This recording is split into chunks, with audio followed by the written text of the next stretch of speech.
श्रियकान्ताय कल्याणनिधये निधयेऽर्थिना श्रीवेङ्कटनिवासाय श्रीनिवासाय मङ्गलम् लक्ष्मी सविभ्रमालोकशुभ्रुविभ्रमचक्षुषे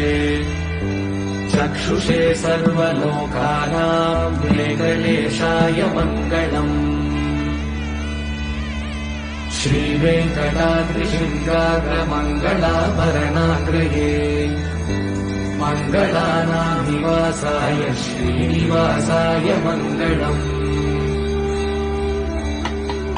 सर्वावयव सौन्दर्य सम्पदा सर्वचेतसा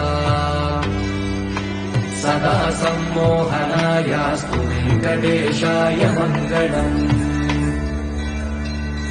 नित्याय निरवध्याय सत्यानन्दचिदात्मने सर्वान्तरात्मने श्रीमद्वेङ्कटेशाय मङ्गलम् स्वतः सर्वविदे सर्वशक्तये सर्वशेषिने सुलभाय सुशीलाय वेङ्कटेशाय मङ्गलम्